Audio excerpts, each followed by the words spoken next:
Salut les cathos, aujourd'hui nous sommes le 30 août et nous fêtons Saint Fiacre.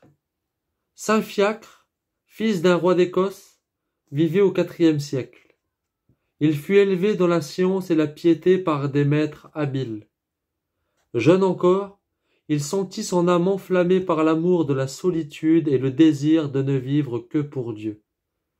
Il s'embarqua pour la France, à l'insu de son père, et se choisit, près de Meaux, un lieu retiré, dans une forêt, où l'évêque lui concéda une portion de terre.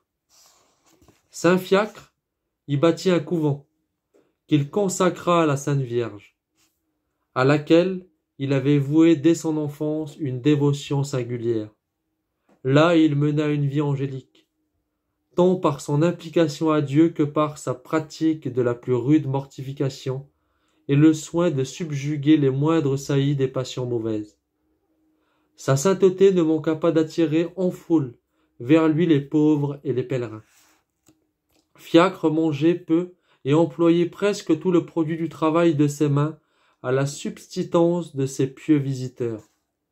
On lui amenait des possédés et des malades, et il les délivrait ou les guérissait en grand nombre. Cependant, le petit terrain qu'il occupait étant devenu insuffisant pour subvenir à tant d'aumônes et à une si généreuse hospitalité, Fiacre fut obligé d'implorer de l'évêque une nouvelle concession de terre, et le prélat lui permit de prendre et d'utiliser tout ce qu'il pourrait entendre et entourer d'un fossé dans l'espace d'une journée. Chose merveilleuse, Dieu vint au secours du travailleur. La terre se fondait d'elle-même, comme par enchantement, et un seul jour suffit au saint pour entourer une étendue considérable. C'est sans doute à cause des travaux de jardinage dont il occupait les loisirs que lui laissait la prière et le service de Dieu, que saint Fiacre est regardé comme le patron des jardiniers.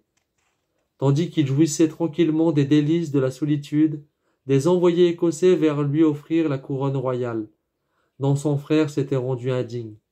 Fiacre avait eu révélation de leur approche et obtint de Dieu, à force de larmes et de prières, de ne pas permettre qu'il sortît de sa chère solitude, pour être exposé aux dangers des honneurs du monde. Il devint aussitôt semblable à un lépreux. Quand les ambassadeurs furent arrivés près de lui, ils ne purent voir sans horreur ce visage défiguré, et ils n'eurent plus aucun désir de le faire monter sur le trône de ses pères.